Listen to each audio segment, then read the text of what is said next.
Hey guys, welcome to PM Pathshala. Guys, आज हम लेकर आए हैं विजन आईएएस की मंथली जो करंट अफेयर्स की मैगजीन है मार्च 2024 की। उसके गाइस हमारे इकॉनमी के क्योंकि शॉर्ट्स रह गए थे, कल गाइस वीडियो नहीं आ पाई क्योंकि बहुत अर्जेंसी कुछ चीज़ों में आ गई थी, जिसकी वजह से कल वीडियो नहीं बन पाई। आज गाइस हम शॉर्ट्स कंप्लीट कर देंगे। इवनिंग तक आपको सिक्योरिटी की वीडियो से मिल जाएंगे, तो स्टे ट्यून टू पीएम पाठशाला। जो भी लोग नए हैं चैनल पर, do like share and subscribe to PM Pathshala. पिछले 2 सालों की वीडियोस विजन आईएएस की बनी हुई हैं चैनल में विद मंथली वाइज प्लेलिस्ट में। जो बच्चे भी 2024 का करंट अफेयर देने जा रहे हैं, 2025 का भी कैलेंडर आ गया है, वहाँ की भी डेट्स एलोकेट कर दी गई हैं। तो गाइज वेरी मच इम्पॉर्टेंट हो गया है कि हमारी प्लानिंग उस तरह से तैयार हो जाए। तो stay tuned to PM Pathshala. You'll get a very beautiful way of understanding the current affairs. कि current affairs को किस तरह से approach करना है, that you'll get to in our channel. So let's first of all discuss the very first topic of short, that is regulatory framework for Bharat Bill Payment System. देखो, reserve bank of India ने revise regulatory framework BBPS का issue किया है। यानी कि सबसे पहले हमेशा याद रखना है, भारत बिल पेमेंट सिस्टम को इशू कौन करता है? आरबीआई करता है। आरबीआई ने पूरा एक तरह से रिवाइज करके दिखाया है और ये बताया कि पेमेंट एंड सेटलमेंट सिस्टम्स को कैसे अच्छा किया जाए। तो यहाँ पर प्रोसेस बिल पेमेंट की कैसे करनी है, कैसे ज़्यादा पार्टिसिपेशन बढ़ाना है, कैसे कस्टमर की प्रोटेक्शन बढ़ानी है, उसके तहत है। अब देखो, BBPS Bharat bill payment system एक तरह का प्लेटफॉर्म है, ऑनलाइन प्लेटफॉर्म है जो एनपीसीआई ने डेवलप करा।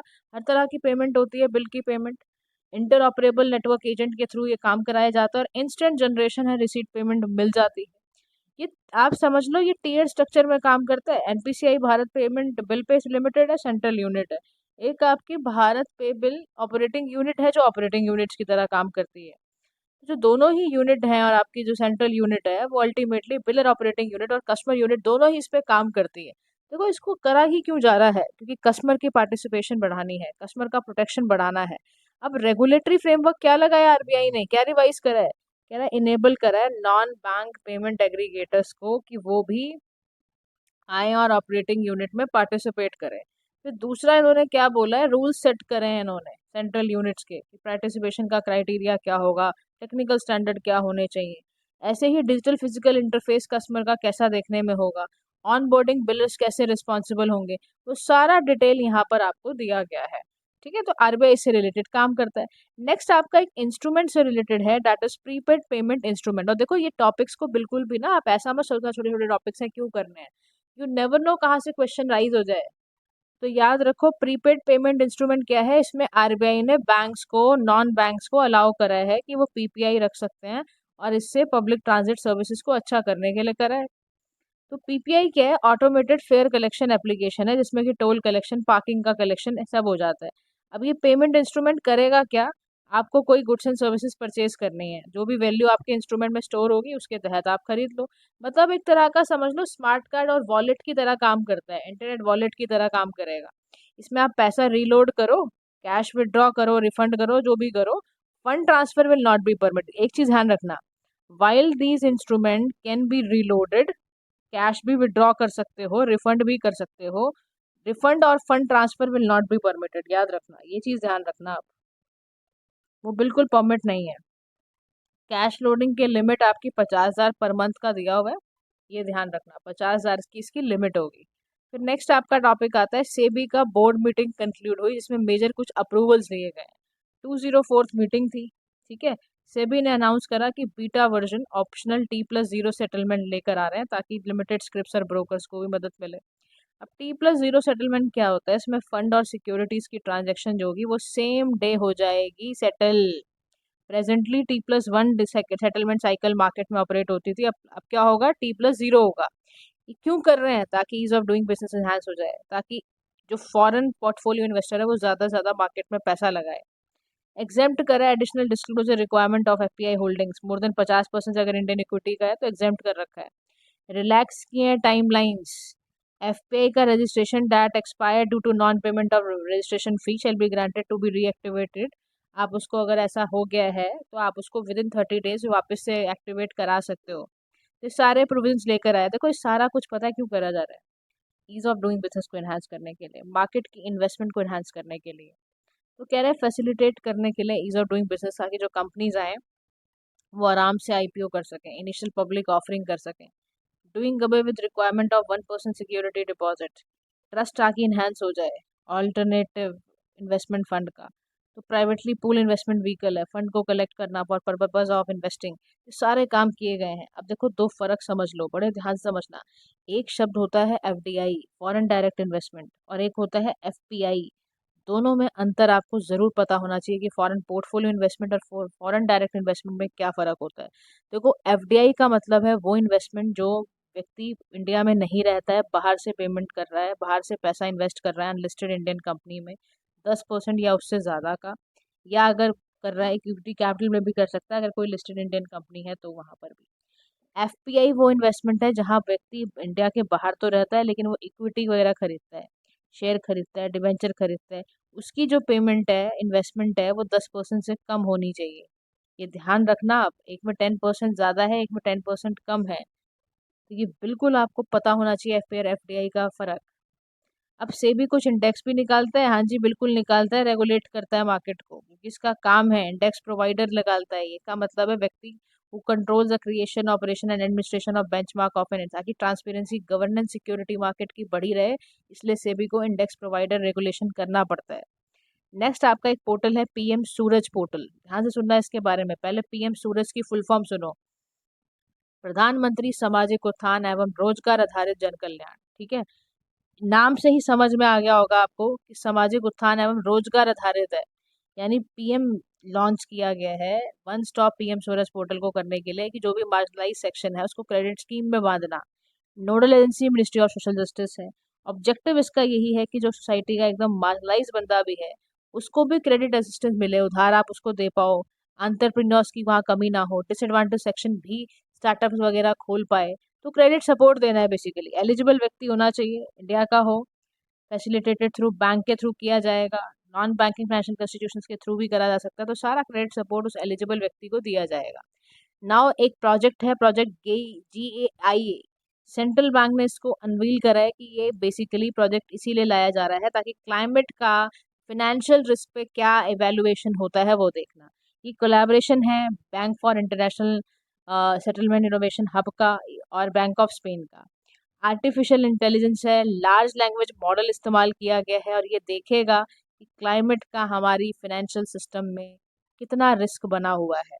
इसको करने का फ़ायदा जानते हो क्या है?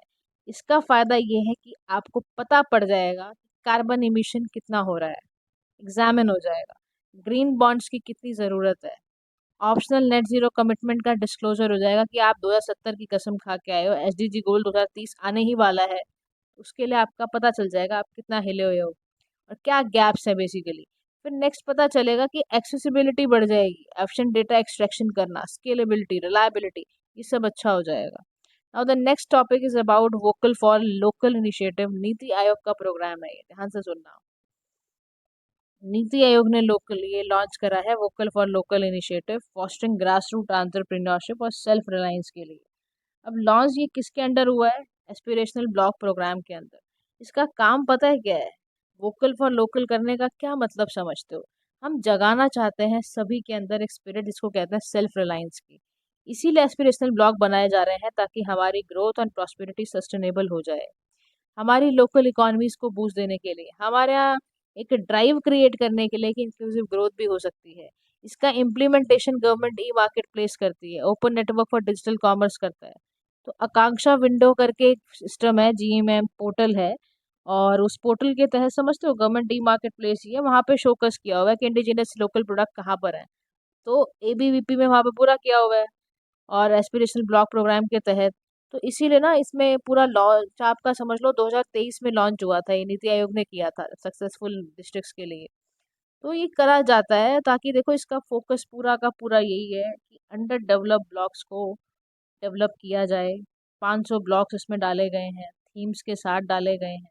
इसकी प्रोग्राम की स्ट्रेटजी बनाने के लिए सेंट्रल स्टेट स्कीम्स भी डाली जा रही हैं, कोलैबोरेशंस है various ministries, NITI Aayog, district block administration का, कंपटीशन की स्पिरिट भी डाली जा रही है। ADP जो है आपका एस्पिरेशनल डिस्ट्रिक्ट प्रोग्राम 2018 में ही लॉन्च किया गया था। इसका मेन मकसद ही यही था कि 112 मोस्ट अंडर डेवलप स्टेट्स को, डिस्ट्रिक्ट्स को अक्रॉस द कंट्री डेवलप किया जाए। उसके लिए हर डिस्ट्रिक्ट में low hanging fruits immediate improvement की बात हो गई। फिर यहाँ बोला गया था 5 ऐसी इंपॉर्टेंट थीम है जिस पे काम किया जाता है हर डिस्ट्रिक्ट में, और वहाँ पे रैंकिंग भी की जाती है कि किसी पर्टिकुलर डिस्ट्रिक्ट का हेल्थ न्यूट्रिशन कैसा है, एजुकेशन कैसी है, एग्रीकल्चर कैसा है, बेसिक इंफ्रास्ट्रक्चर कैसा है, सोशल डेवलपमेंट, ये सारा का सारा चेक किया जाता है। Now let's come to the next topic, that is investor information and analytics platform। देखो यूनियन मिनिस्टर जो state of electronics and IT है, इन्होंने लॉन्च करा investor information and analytics platform, और डेवलप ये पूरा आईआईटी मद्रास ने किया है। आईआईएपी यानी कि इन्वेस्टर इन्फॉर्मेशन एंड एनालिटिक्स जो है एक वन स्टॉप शॉप है स्टार्टअप्स के लिए। यानी कि आप ये समझ लो कि जितने भी आप वेंचर कैपिटलिस्ट यहाँ आ सकते हैं, गवर्नमेंट स्कीम सारी चलाई जा सकती हैं, तो एंटरप्रेन्योर पता है यहाँ पे क्या करेगा? वो पकड़ेगा इन्फॉर्मेशन जो गवर्नमेंट एजेंसीज वगैरह की इन्फॉर्मेशन है, और यहाँ पे एक ऐसा प्लेटफॉर्म हो जाएगा startup GPT, AI based conversational platform है, जहाँ आपको जितनी इन्फॉर्मेशन चाहिए अपने स्टार्टअप से रिलेटेड मिलेंगी, तो एक अच्छा डेटा तैयार हो जाएगा। Now let's come to the next topic, that is remission of duties and taxes on export product scheme. देखो ये हर किसी को इंतजार होता है, स्पेसिफिकली जो एक्सपोर्टर होता है। तो सेंटर ने भी एक्सटेंड की है, एडवांस ऑथराइजेशन होल्डर है, स्पेशल इकोनॉमिक जोन्स यूनिट है, एक्सपोर्ट ओरिएंटेड यूनिट्स हैं। Ministry of commerce and industry ने किया है ताकि रिफंड हो various embedded taxes and duties on exported products को करने के लिए। एडवांस ऑथराइजेशन होल्डर क्या है? मैन्युफैक्चरर एक्सपोर्टर है, मर्चेंट एक्सपोर्टर है, उसने टाई अप कर रखा है। स्पेशल इकोनॉमिक जोन वाले हैं, एक्सपोर्ट ओरिएंटेड वाले हैं। इसमें बेसिकली आपको क्या करा जा रहा है, एक्सपोर्टेड प्रोडक्ट्स में रिमिशन दी जा रही है ड्यूटीज एंड टैक्सेस पर। तो उसके लिए ये स्कीम लाई गई है, सेंटर ने एक्सटेंड करी है, 2021 में ही आ गई थी मिनिस्ट्री ऑफ कॉमर्स के द्वारा। तो आप समझ रहे हो क्यों किया जा रहा है, ताकि एक्सपोर्टर्स को भी मदद मिले। Now the next topic is about integrated rating and ranking of discoms. Ministry of power ने डेटा निकाला और कंडक्ट किया, और power finance corporation nodal agency थी, और रेटिंग करी उन्होंने 55 डिस्कॉम परफॉर्मेंसेस को। देखा क्या गया, ये मुद्दा है। मुद्दा ये है कि इसमें रेट तो करा गया, उसमें आई क्या क्या हाईलाइट्स, कह रहे हैं जितने भी आपके लॉसेस थे वो इम्प्रूव हुए हैं, एटीएनसी के बिलिंग एफिशिएंसी इम्प्रूव हुई है, एवरेज जो यहाँ पर पावर परचेज का कॉस्ट था वो इंक्रीज हुआ है बाय 71 पैसे, ये भी देखा गया है। सब्सिडी डिस्पर्सल हुआ है स्टेट गवर्नमेंट्स का, वो भी देखा गया है। अब यहाँ पर एटीएनसी का लॉस जो एक वर्ड आया, वो भी आपको पता ही होना चाहिए भाई कि एटीएनसी लॉस क्या होता है, तो वो देख लेते हैं हम।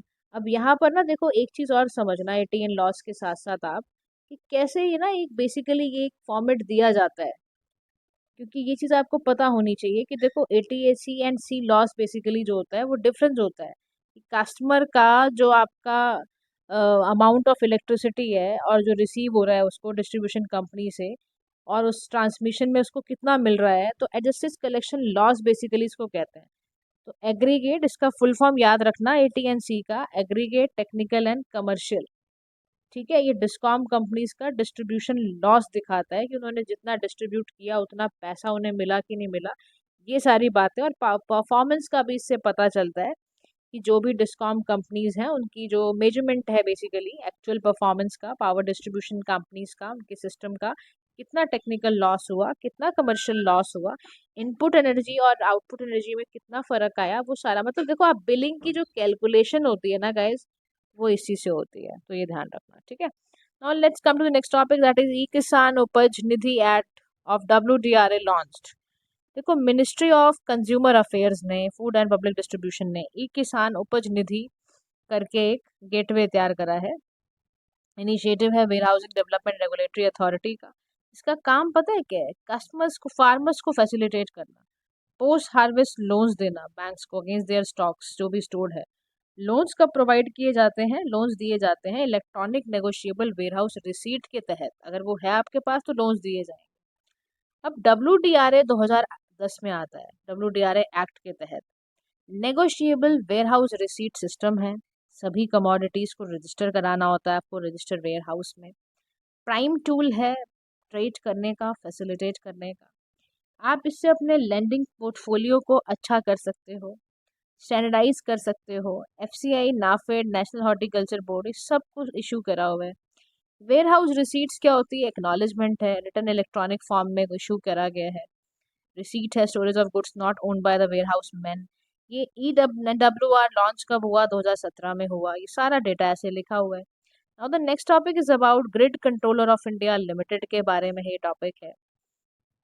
कन्फर्ड हुआ with mini Ratna category 1 status for central public sector enterprises. 2009 में आया है।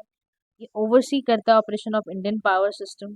मिनी रत्ना का स्टेटस जो है इसमें कैटेगरी 1 है, कैटेगरी 2 है।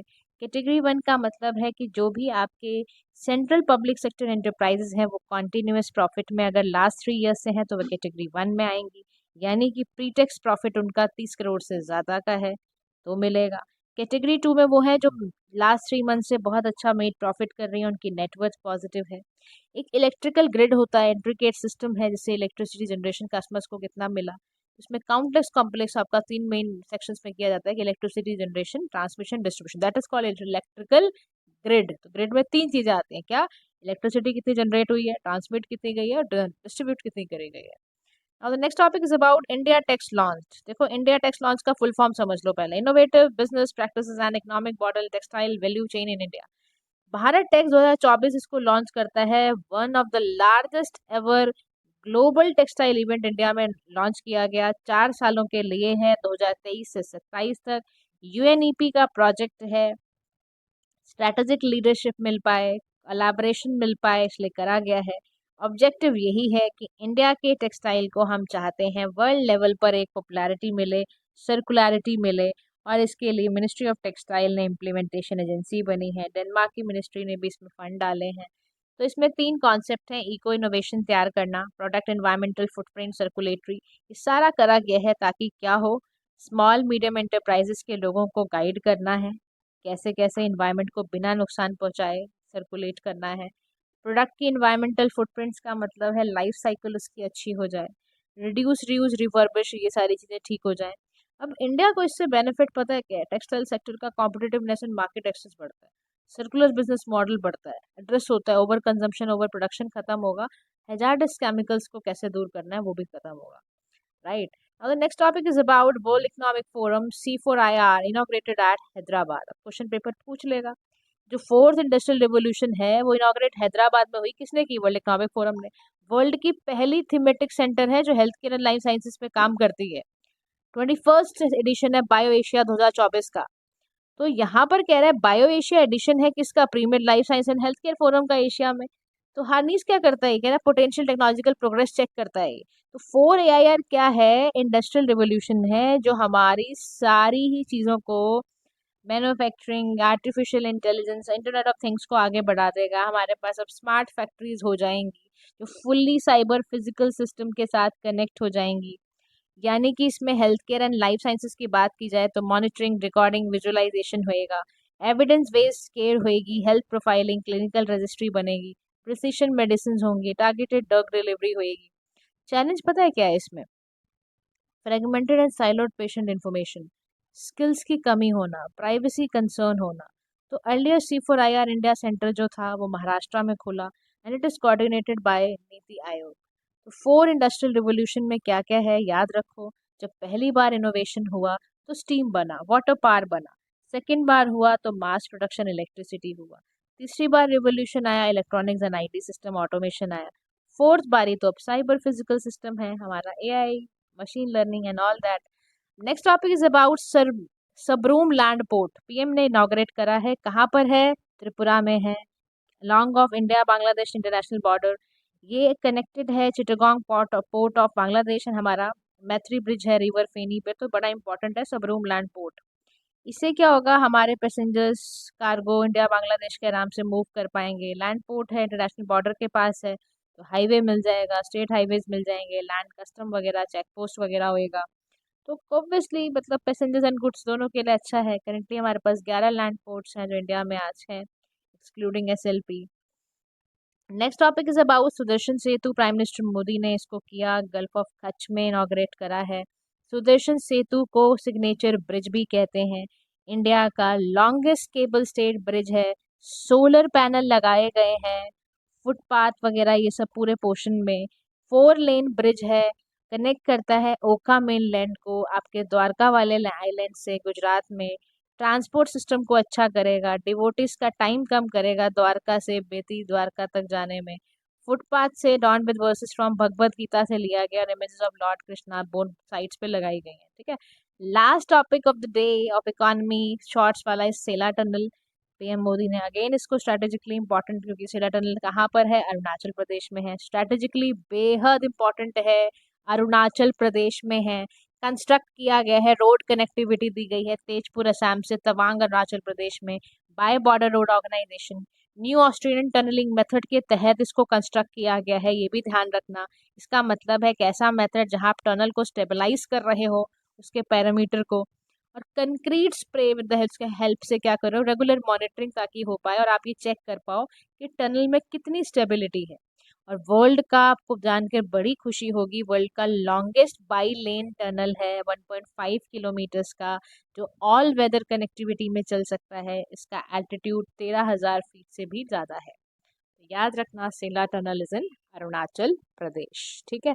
हर एक टॉपिक की गाइस अपनी एक वैल्यू है, तो उसको दिमाग में रखना है, ठीक है। एंड सिक्योरिटी के लिए हम नेक्स्ट वीडियो में मिलते हैं। Thank you so much for listening. Do like share and subscribe to PM Pathshala. Have a nice day to all.